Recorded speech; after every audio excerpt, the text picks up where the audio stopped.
Greetings, Bulls and Bulls family and friends. This is the very first episode of the Bull Roundup featured on the MNWAA network. I am one of your hosts, Desiree George, and this is all presented to you by the Miami Northwestern Alumni Association Marketing and Public Relations Committee. So we are here today with Mr. Nathaniel Spooky Miller, the infamous, credited for founding the association, and we're just going to talk to him a little bit today and get to know a little bit more about his vision and who Mr. Spooky is. So, Mr. Spooky, thank you for being here today. So, tell us a little bit about yourself, and especially something that the people may not know about you.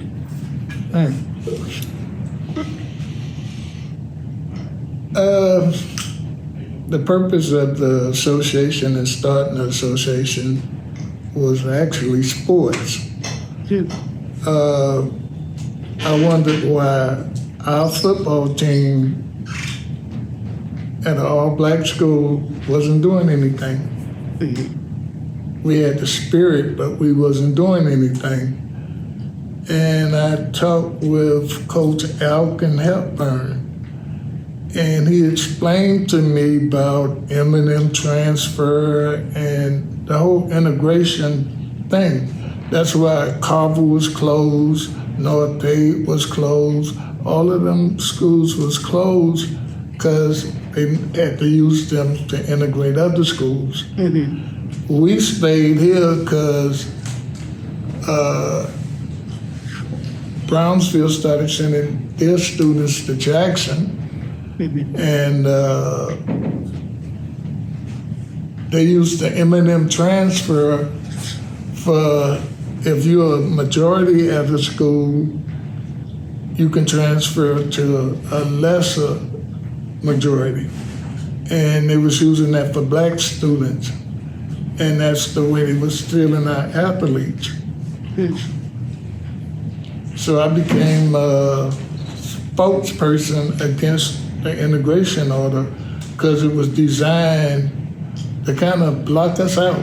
But we kept hollering over here. We kept protesting over here. That's why me and Dr. George Kuntz, we became friendly because I didn't know Dr. Kuntz can cuss, but that was right up your alley. Yeah, I showed him I know how to cuss too. Hey, we make friends however we make friends. So it sounds like the association was more than just something to do. It sounds like it was monumental for even just keeping Miami Northwestern alive. And that's what it was. Wow. So we thank you again for doing that. And that's not the only time, from what I know, that Miami Northwestern needed to have something done in order to keep us afloat. So you were integral in making sure that the district adjusted its boundaries. Right. So tell us more about what was going on at that time and how Miami Northwestern came about and what role you played in that. Well, I served on they started a boundary committee. The chairman now, he served on that same committee. And that's a powerful committee because that's the way how we kept this here. If you went to 62nd, you'll go to Dorsey. And you don't know nothing about Dorsey, but Dorsey was a junior high. It was a senior high before this school came about. The class of 55 was the last class from Dorsey. 56 was the first class here. And if you stayed on this side of 62nd, you went to Jackson. If you stayed on the other side, you went to Dorsey. But when they integrated Dorsey school faculty, the white teachers say it was a deplorable situation. The school didn't add up to a learning place. And they closed Dorsey down, saying that they're going to build a new junior high over there. I'm trying to think of that spot. Over there where the one-way street at. I'm not familiar, but somewhere else. Yeah, they wanted to build something. But they never did build that new school. They didn't have the intention of building a new school. And you know, our parents, a handful of them fight, but it took the students to rise up, and that's who've been taking care and fighting this battle all this time. It was students and graduates. And that's something powerful that a lot of people don't recognize, especially our current students, is that they have the power, that they can speak up, and our alumni as well. And so again, as an alumni, we thank you for all that you did and for being a part of continuing the legacy of Miami Northwestern. So when you created the Alumni Association, what was your vision for it? And it was to put out the fires. It was a fire here. You gotta, like I said, they was taking our athletes, and they not only took our athletes, they took our brains. Smart kids go to Northwest, go to this junior high, that junior high. They was robbing us blind. Not only athletes, academics too. So with how far, or in your words, with where the association is now today in 2025, how do you feel about it? Oh, it's functioning. It took me a while to come about see Mr. Williams. I was doing it so long, so I got to get a replacement.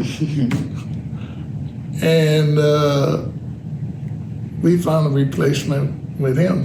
Mr. Larry Williams? Yeah, he expanded where the old association got schools what was phased out. They kept them going, but he changed that around, and they got the present nowadays predominantly black schools. And that was a good idea. And they into marketing and various other things. If you see these games, what used to be on TV, they put a roadblock there because they was prophesizing and getting over on us, but they started saying, y'all got to stop paying. And they disappeared. They started marketing your shirts. I went in Publix on Miramar Parkway, and I saw all these Carol City shirts. But Carol City wasn't going to get any money out of that. What the non-profit store, the profit store. Kettlebell, Salvation Army. No, it's the one that gets built on 79th. Not familiar with that one either. But were they also selling some? Yeah, they were selling Northwestern shirts and anything with Bulls on it, but we didn't see any money from it. So I've seen some stuff in Walmart myself. Is that the store you were thinking of? Yeah. Yeah, Walmart is a big proponent of that. And that's just a testament to Miami Northwestern, and they know how big this brand is and how amazing our school is. But as you said, we weren't having that because that money wasn't coming back to us. And we had advocates like yourself and Mr. Larry Williams who made sure that that was no longer a thing.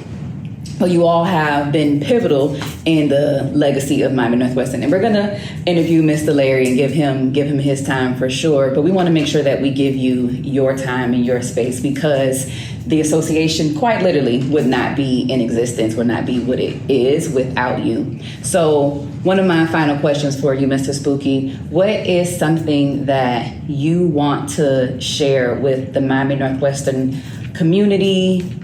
The local community, what do you want to know about who you are and who this association is and who this school is? I'm looking at a long range fundraiser and that tag situation. We need to get behind us being the first high school with tags. That's the main thing, and that'll be a constant breadwinner every year because when you pay for your tag, a percentage come here. And that scholarship money and other whatnots, what we need here. So we need to get behind the tag situation. Absolutely. And we'll also be bringing in one of our House representatives to hopefully shed a little bit more light on that and help see that come to fruition.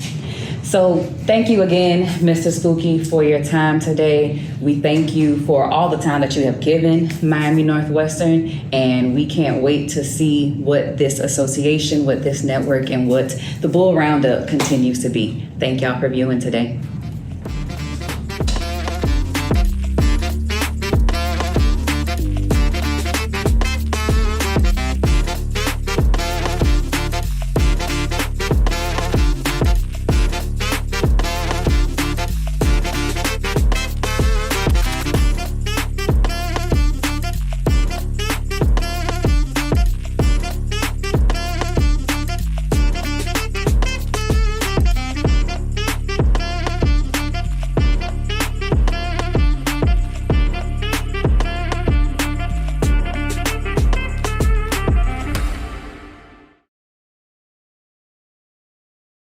Be sure to like, comment, and subscribe to the MNWAA Network.